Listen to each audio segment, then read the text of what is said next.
Hello friends, I am Naresh Chawla. Chawla classes में आपका फिर से स्वागत है। आज का अपना टॉपिक है रेशियो एंड प्रपोर्शन, अनुपात एवं समानुपात। इसका पार्ट 1 में पहले ही बता चुका हूँ। उसमें बहुत सारे ट्रिक मैंने डिस्कस किए, उसका लिंक आपको डिस्क्रिप्शन में मिल जाएगा। तो आज का अपना पहला क्वेश्चन है 450 रुपये को ए तथा बी में 8:7 में बांटा जाता है। ठीक है, ए का भाग कितना होगा? तो जो अपना क्वेश्चन है उसमें वो है A/B जो है वो कितना दिया हुआ है, 8:7।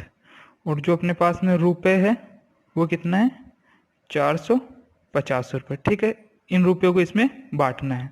तो यहाँ पे A प्लस B दोनों का कितना हुआ, यहाँ पे 15 हुआ। दोनों का 15 रुपीज़ हुआ, लेकिन यहाँ पे 15 किसके बराबर होगा, 450 रुपये के। देखो यहाँ पे दोनों का मिला के कितना हुआ, 15 रुपये, लेकिन वो 15 थोड़े, 15 को किसके बराबर रखेंगे, 450 के बराबर रखेंगे। तो एक के बराबर कितना हो जाएगा, 5 से इसको डिवाइड करूंगा तो 30। ठीक है, 15 से इसको डिवाइड करूंगा तो 15×3 45, जीरो यहाँ आ जाएगा। ठीक है, अब मेरे को ए का भाग निकालना है। क्या निकालना है, ए का भाग निकालना है। तो ए का भाग कितना है, यहाँ पे 8 है। ठीक है, तो 8 निकालने के लिए क्या करूंगा, 30×8 करूंगा। ठीक है, कितना हो जाएगा, 8 या 24, 240 रुपये। तो एक का भाग कितना हुआ, 40, 240 रुपये।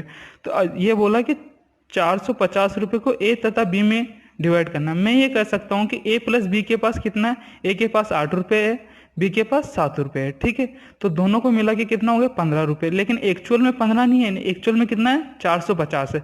तो 15 को 450 के बराबर रख दूंगा। ठीक है, फिर इसको क्या करूंगा, एक के बराबर निकालूंगा। एक के बराबर 30 आ गया। ठीक है, और मेरे को निकालना किसका है, 8 का निकालना है। 8 के बराबर निकालना, क्योंकि एक का भाग कितना है, 8 है। ठीक है, तो 8 के बराबर निकाला तो 240 रुपये। ठीक है, अपना नेक्स्ट क्वेश्चन जो है, नेक्स्ट क्वेश्चन भी बहुत ईजी है इसी तरीके से। तो अपना नेक्स्ट क्वेश्चन, 950 को ABC में 5:11:3 में बांटना है। ठीक है, 5:11:3 में बांटना है। तो ABC का अनुपात जो अपने पास में निकला, A, B और C का जो अनुपात है वो निकला 5:11:3। और जो रुपये दिया हुआ है अपने पास में वो कितना दिया हुआ है, 950 रुपये। ठीक है, 950 दिया हुआ है। उसके बाद में वो जो क्वेश्चन है वो क्वेश्चन पूछ रहा है ए का भाग। तो पहले तो मेरे को ए प्लस बी प्लस इसमें निकालना क्या है। देखो पहले अपन क्या करेंगे, ए प्लस बी प्लस सी, इसका कितना हो जाएगा, ऐड करूँगा तो 19 हो जाएगा।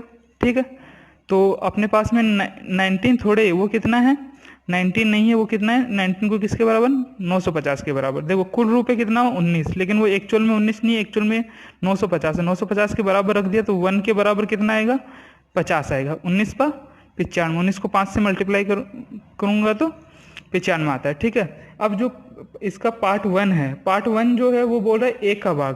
तो अपन ए का भाग निकालेंगे। ए का भाग जो है वो निकल जाएगा। ए की वैल्यू कितनी है, 5। तो 5 के बराबर रखूंगा तो इसको क्या करना पड़ेगा, 50 को 5 से मल्टीप्लाई, 1 के बराबर 50 है तो 5 के बराबर 250 रुपये। ठीक है, अब दूसरा पार्ट 2 है ए तथा बी के भाग का अंतर। तो ए तथा बी के भाग का अंतर, तो difference between A and B. तो ए एंड बी का डिफरेंस कितना है, ए की वैल्यू 5 है, बी की वैल्यू 11 है। ठीक है, तो डिफरेंस कितना होगा, डिफरेंस होगा 6। तो 6 के बराबर करने के लिए क्या करना पड़ेगा, 50×6। ठीक है, 5×6 तो कितना हो जाएगा, 300 रुपये। समझ में आ गया, ये पार्ट 1 था, ये पार्ट 2 था। अब अपना जो है नेक्स्ट क्वेश्चन देखते हैं।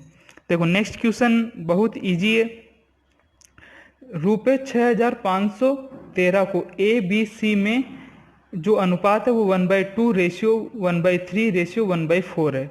ठीक है, देखो इस बार जो है वो क्वेश्चन में थोड़ा सा चेंज किया है।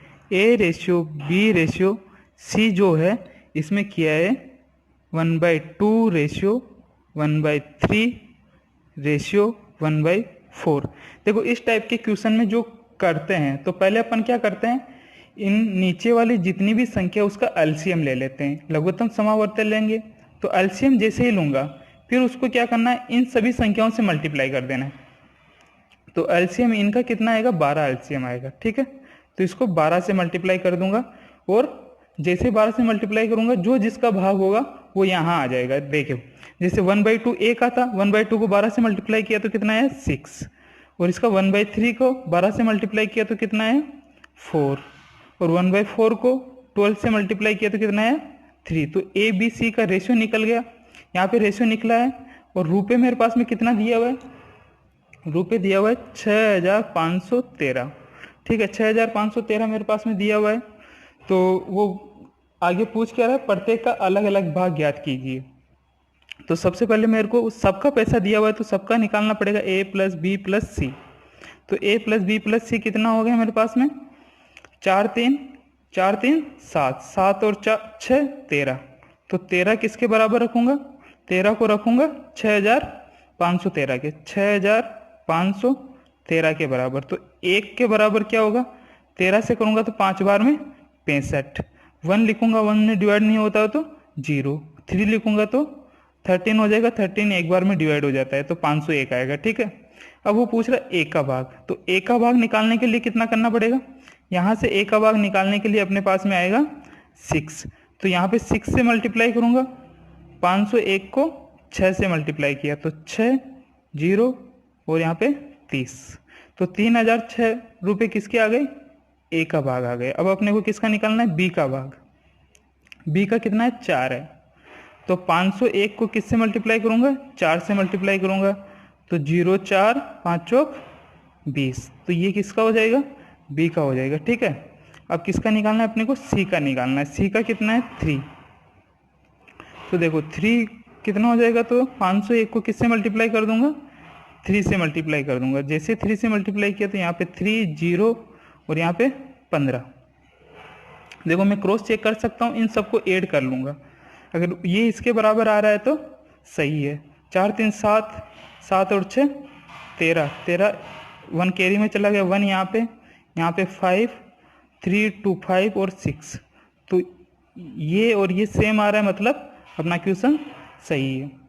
चलो ठीक है, अब अपन नेक्स्ट क्वेश्चन ले लेते हैं। नेक्स्ट क्वेश्चन बहुत अच्छा क्वेश्चन है।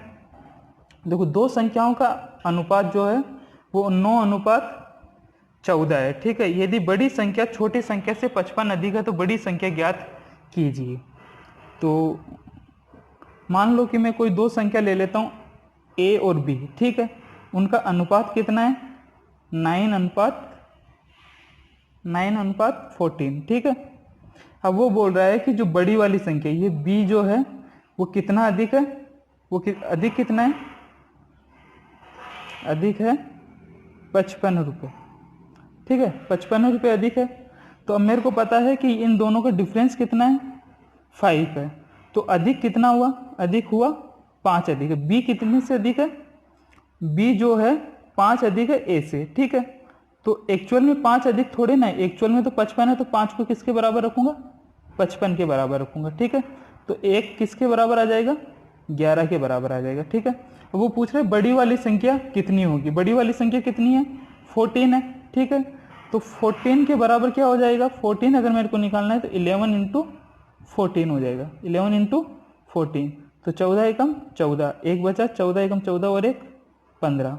तो ये कितना हो जाएगा, 154 हो जाएगा। समझ में आ रहा है। अब अपन नेक्स्ट क्वेश्चन देखते हैं। अपना नेक्स्ट क्वेश्चन है, ए बी सी के प्रति माह का वेतन का जो अनुपात है वो 2:3:5 है। यदि बी तथा सी का कुल वेतन ए तथा सी के कुल वेतन से 2100 अधिक है। ठीक है, तो देखो अब जो यहाँ पे अपने को दिया हुआ है क्वेश्चन में वो A/B/C दिया हुआ है। ठीक है, वो कितना दिया हुआ है, देखो 2:3:5 दिया हुआ है। तो वो जो बोल रहा है बी तथा सी का कुल वेतन, तो बी प्लस सी का जो कुल वेतन है वो कितना हो जाएगा, बी की वैल्यू 3 है, सी की वैल्यू 5 है, तो कितना होगा 8। ठीक है, और ए तथा सी का कुल वेतन, ए तथा सी का कुल वेतन कितना हो गया 7। तो बोल रहा है कि बी प्लस सी का कुल वेतन ए प्लस सी के कुल वेतन से 2100 अधिक है। तो बी प्लस सी का जो कुल वेतन है वो ए प्लस सी के कुल वेतन से अधिक कितना है, अधिक कितना है, अधिक है 1। कितना है यहाँ से अधिक 1 है। ठीक है, 1 अधिक है। और वहाँ पे पैसों में कितना दिया हुआ है, पैसों में दिया हुआ है 2100 रुपये अधिक है। तो ये एक किसके बराबर हो जाएगा, 2100 के बराबर हो जाएगा, 2100 रुपये के बराबर हो जाएगा। अब वो पूछ क्या रहा है, वो पूछ रहा है ए तथा सी के वेतन का अंतर। तो ए तथा सी के वेतन का अंतर कितना है यहाँ पे, 5 में से 2 गया तो 2 को माइनस करूंगा तो कितना हो जाएगा, 3 हो जाएगा। ठीक है, तो अगर 1 इक्वल टू 2100 है, 2100 है, तो 3 किसके बराबर हो जाएगा, 3 से मल्टीप्लाई हो जाएगा, 2100 इंटू 3 हो जाएगा। ठीक है, तो ये कितना हो जाएगा, 6300 हो जाएगा। ठीक है, 6300 हो जाएगा। बहुत आसान तरीका है ये करने का। आज का अपना लास्ट क्वेश्चन ले लेते हैं, ये बहुत अच्छा क्वेश्चन है और एसएससी में भी आया हुआ क्वेश्चन है। ठीक है, आज का नेक्स्ट क्वेश्चन है अनिल तथा सुनील की आयु का अनुपात। ठीक है, तो ये अनिल हो गया, ये सुनील हो गया, आयु का अनुपात जो है वो कितना है, 15:16 है। ठीक है, यदि उनकी कुल आयु, अब अपने को क्या दिया हुआ है, कुल आयु दिया हुआ है, कुल आयु कितना दिया हुआ है, 62 ईयर्स दिया हुआ है। ठीक है, 62 ईयर्स दिया हुआ है। अब वो बोल रहा है कि 5 वर्ष बाद उनकी आयु का अनुपात क्या होगा। ठीक है, 5 वर्ष बाद का जो अनुपात है वो यहाँ पे पूछ रहा है। ठीक है, तो अब मेरे को पता है कि अनिल और सुनील जो है उसकी कुल आयु कितनी है, अनिल प्लस सुनील दोनों की मिला के आयु कितनी हो जाएगी, 31। लेकिन ये 31 है कि एक्चुअल में है कितनी, एक्चुअल में ये है 62। ठीक है, तो 1 किसके बराबर हो जाएगा, 2 के बराबर हो जाएगा। तो अनिल और सुनील का जो रेशियो था वो 15:16 था। तो 1 किसके बराबर है, 2 के, 2 ईयर के बराबर है। तो यहाँ पे 15 रेशियो दिया हुआ है, मतलब इसकी आयु कितनी हो जाएगी, 30 वर्ष। और इसकी अगर 16 रेशियो दिया हुआ है तो 2 से मल्टीप्लाई करूंगा तो 32 वर्ष। वर्तमान में ये क्या है, अपना वर्तमान है। ठीक है, वर्तमान में जो है, प्रेजेंट में जो है वो अभी अनिल जो है वो 30 का है और सुनील जो है 32 का है। ठीक है, 5 वर्ष बाद, 5 वर्ष बाद, ठीक है, 5 वर्ष बाद ये कितना हो जाएगा, ये 35 हो जाएगा और ये कितना हो जाएगा, 37 हो जाएगा। तो दोनों का रेशियो जो आएगा वो आएगा 35:37। समझ में आया फ्रेंड्स?